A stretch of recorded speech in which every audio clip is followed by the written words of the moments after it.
The General Hospital, GH, spoilers for Monday, March 2nd, state that Harrison Chase, Josh Swickard, and Brooke Lynn Quartermaine, Amanda Setton, will hear some alarms, while Willow Kane, Caitlin McMullen, makes a pitch elsewhere. The PCPD will officially run out of leads in Drew Kane's, Cameron Matheson case, so here's what GH watchers can expect next. At the police station, ADA Justine Turner, Nazneen contractor, will erupt because the Drew shooting investigation is going nowhere. Justine will believe they squandered their last shot at proof as a result of Chase and what transpired with the key found on Michael Corinthos, Rory Gibson, keychain.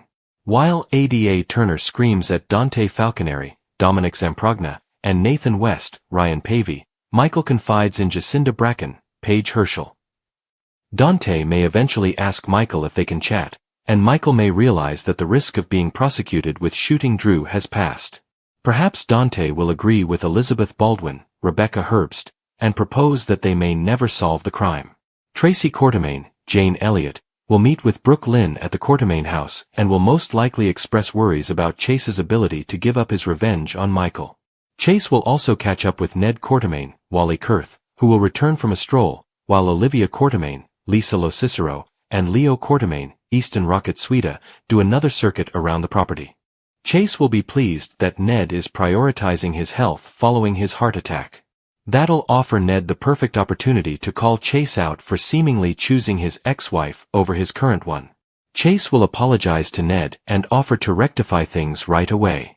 Ned will only want to make sure Brooke Lynn is happy and Chase is being the best husband he can be. While Christina Corinthos Davis, Kate Monsey, complains to Sonny Corinthos, Maurice Bernard, about Willow taking Alexis Davis's, Nancy Lee Grahn, Congress role, Willow will be interrogated by Laura Collins, Jeannie Francis. Of course, Willow will portray a dedicated wife, mother, and now politician. Will Laura believe Willow's promise not to exploit her Congress seat for personal vendettas? Laura will eventually reunite with Ezra Boyle, temporarily played by Patrick Scott Lewis, and see him in a new way. Ezra's persona appears to be evolving into someone who is simply too deep to escape Jen Sidwell's, Carlo Rota, grasp. After Curtis Ashford, Donnell Turner, makes a decision, he will attend a family meeting with Trina Robinson, Tabiana Ollie, and Portia Robinson, Brooke Kerr. While Trina questions Portia and Curtis about their news, Kai Taylor, Jens Austin Astrup, receives an intriguing offer. Will Willow invite Kai to work for her because he worked for Drew? Kai may opt to take the job because it will be beneficial if he can keep an eye on Willow given her history. Finally, Chase and Brooke Lynn will make an unsettling discovery. Someone may end up in the hospital, since Brooke Lynn and Chase will be speaking with Nathan there soon. Can Chase and Brooke Lynn find someone who is injured and requires immediate medical attention? Is there a criminal involved, or will someone like Leo get into an accident? General Hospital spoilers suggest Brooke Lynn and Chase will have to think quickly, so stay tuned. 12/12 The episode of General Hospital that aired on Monday, March 2nd, followed the traditional pattern of Port Charles drama, with personal loyalties clashing with professional ambitions and long-buried secrets threatening to emerge. The day began with lingering tension from previous events, particularly the aftermath of Drew Kane's shooting and the consequent power swings in both the political arena and the Quartermaine family. Willow Tate Kane, who is now serving as a congresswoman in place of her late husband, finds herself in unfamiliar ground. Her ascension had been swift and contentious, propelled by alliances that many in town regarded with mistrust. Kai Taylor, Drew's once faithful aide, was now facing an unclear future.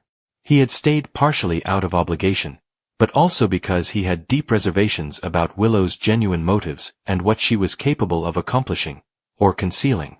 Willow approached Kai in a quiet area of the congressional office that still resonated with Drew's presence, making a deliberate proposition. She spoke softly, "Our contents," with the polished confidence she had developed during her time in the spotlight. The position she offered was virtually the same as the one he had held under Drew.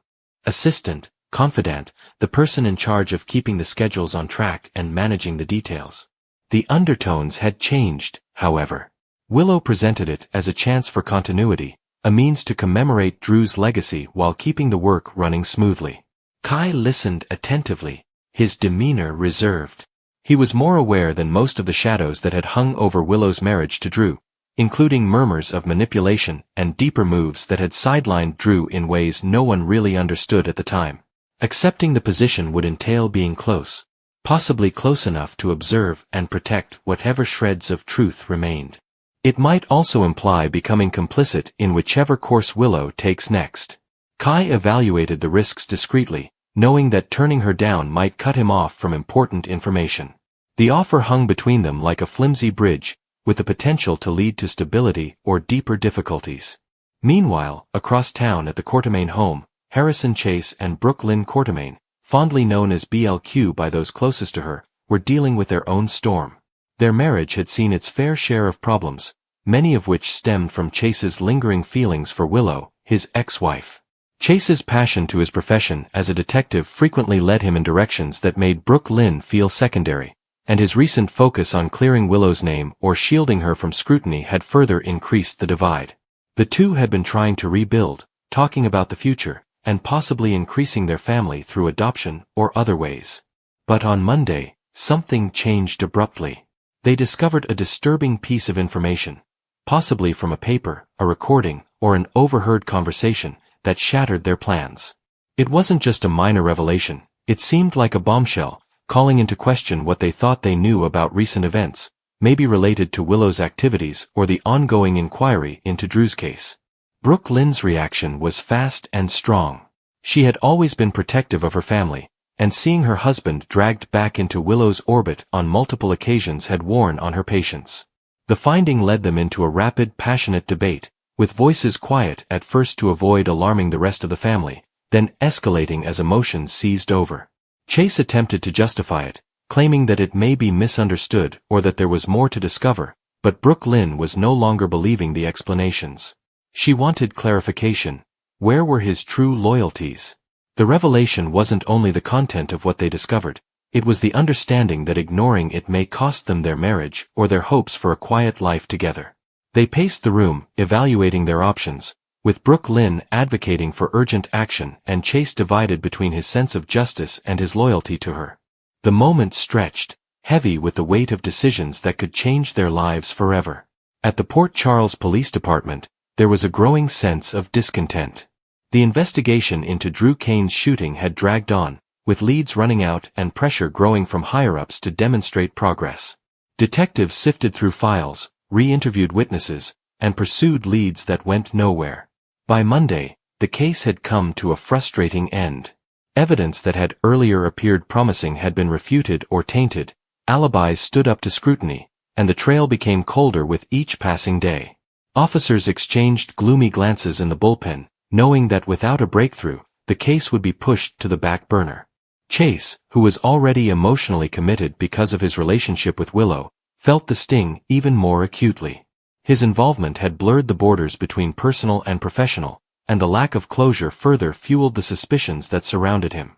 Colleagues talked about potential conflicts of interest, and the PCPD's inability to break the case made everyone wonder if justice would ever be served or if powerful forces were at work behind the scenes.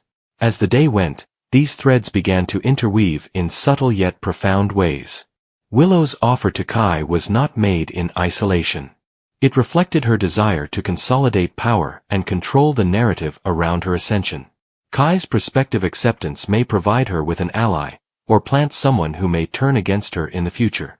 Brooke Lynn and Chase's stunner, whatever it was, appeared to have the potential to spread, exposing contradictions in the accounts regarding Drew's destiny and Willow's role in it. The PCPD's dead end meant that any new evidence from the Quartermains may rekindle the inquiry, putting Chase in even more danger. He could have to choose between disclosing what he and Brooke Lynn discovered and keeping his wife from future involvement. During quieter periods, the characters pondered on how far they had come. Willow, formerly regarded as timid and kind-hearted, has evolved into a figure of ambition and calculation. Her offer to Kai was a calculated maneuver, ensuring devotion or at least proximity in an era when adversaries lurked everywhere. Kai, young and idealistic, fought with his conscience, remembering Drew as a man and wondering if keeping close was the best way to honor that memory or if stepping away was the safer option. Brooke Lynn, fiery and fiercely independent, refused to allow her marriage to become collateral damage in Chase's unresolved sentiments about his past. The discovery they found led her to confront difficult facts about trust and values. Chase, ever the honorable cop, found himself entangled in his own web, where duty collided with love and justice became increasingly distant. The PCPD's sluggish progress highlighted a broader trend in Port Charles: how power, whether in politics, family, or law enforcement, frequently protected the wicked while punishing the innocent. Drew's case was more than simply a shooting. It was about treachery, manipulation, and the extent people will go to keep their secrets. As the sun sank on Monday, the residents of Port Charles bore the brunt of these unfolding dramas. Willow may have acquired a critical piece for her board with Kai, but at what cost? Brooke Lynn and Chase's revelation could be the spark that reignites everything, triggering previously avoided confrontations. And the police department's dead end signaled that resolution was still out of reach, allowing for more twists in the coming days. The interwoven lives of Port Charles meant that no story remained isolated for long. Willow's offer to Kai in one scenario paralleled difficulties at the Quartermain family and frustrations at the precinct. Personal offers became professional lifelines, surprising findings jeopardized relationships, and investigative dead ends fueled desperation. The program encapsulated the spirit of soap opera storytelling: deep emotions, high stakes, and the persistent promise that tomorrow's disclosures might upend everything. In the end, March 2nd functioned as a watershed moment, with characters on the verge of making decisions that would shape their futures, all while the shadows of the past refused to go quietly into the distance. Port Charles awoke to an anxious and restless Monday, with uncertainty hanging in the air like an impending storm. Willow Corinthos was at the center of the discomfort, as she faced a decision that may alter the course of more than one life.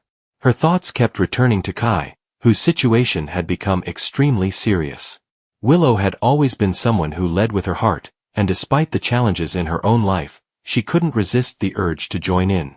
By mid-morning, she was no longer merely thinking about her alternatives. She was prepared to make an offer that would surprise even those who knew her best. Kai's situation had sparked sympathy in many parts of Port Charles, but few were willing to go out on a limb in a significant way. Willow believed she could make a difference, even if it meant causing friction at home. When she finally faced Kai, her look was silent and intense. She stated that she knew what it was like to be confused and uncertain, to need someone to believe in you when the rest of the world seemed to turn away. Her offer was more than simply instant relief. It was about stability, a chance to heal, and possibly even redemption. Kai listened intently, evidently taken aback. Gratitude darted across his expression, as did skepticism. Accepting assistance from someone so involved in the Corinthian sphere was no minor feat, of course. Willow's generosity was not without costs. In Port Charles, word spread quickly, and whispers soon followed. Some regarded her gesture as admirable. Others questioned whether she was overextending herself, particularly given the tension in her marriage. Her family's fragile dynamics were already pushed tight, and her decision had the potential to exacerbate gaps that were barely holding together. Meanwhile, at the Quartermain home, Harrison Chase and Brooke Lynn Quartermain were taken aback by an unexpected revelation. The morning began calmly enough, but that calm was disrupted when unexpected facts surfaced.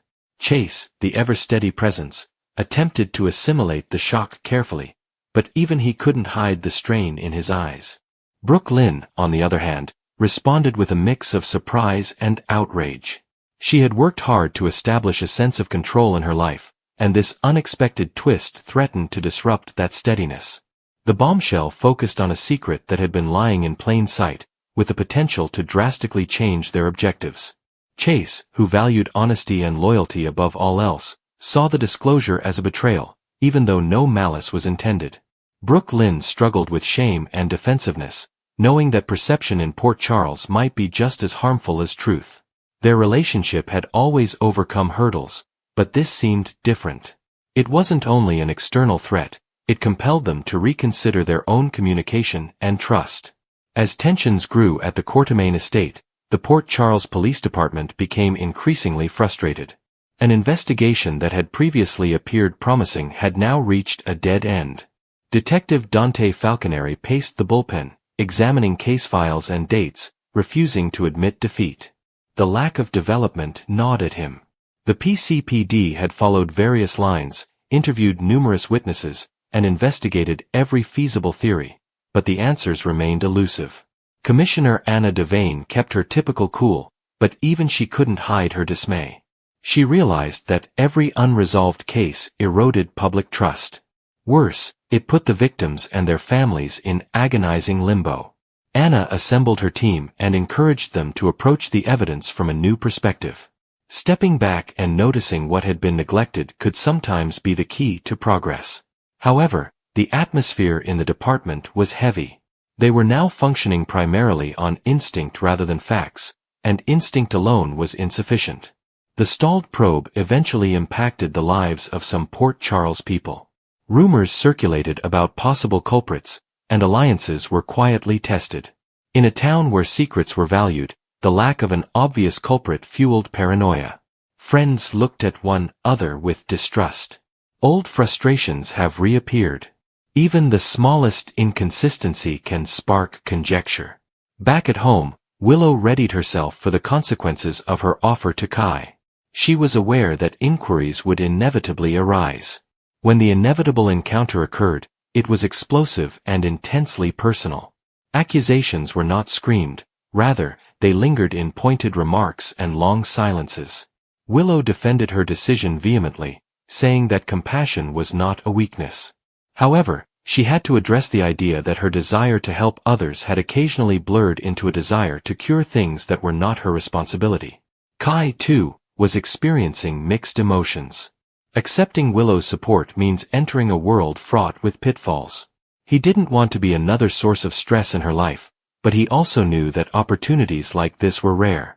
The gravity of his decision weighed heavily on him. Nothing at Port Charles was straightforward, and good intentions frequently resulted in unintended results. Chase and Brooke Lynn tried to find common ground despite their astonishment. Late in the day, they got together for an open discussion, resolving not to let misunderstandings grow.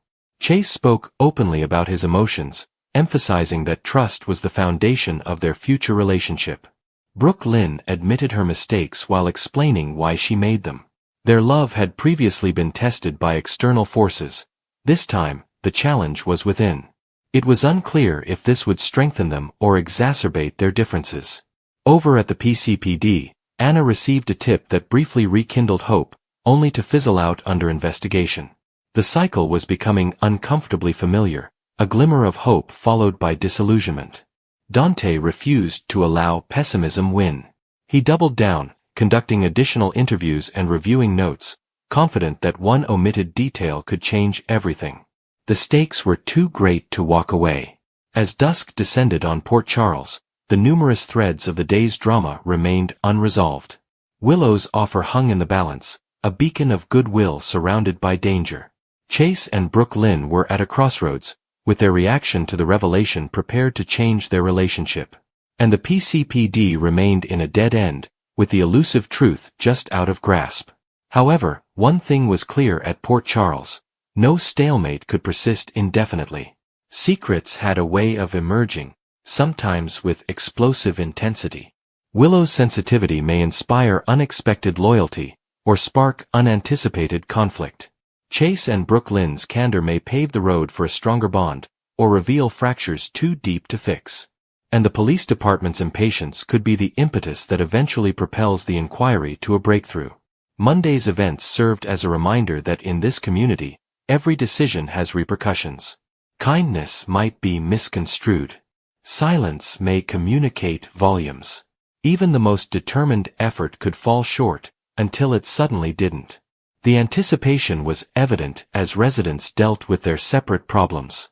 Something needed to give. Willow mused over her motivations late at night. She reminded herself that acting out of empathy was always acceptable, even if others questioned her judgment.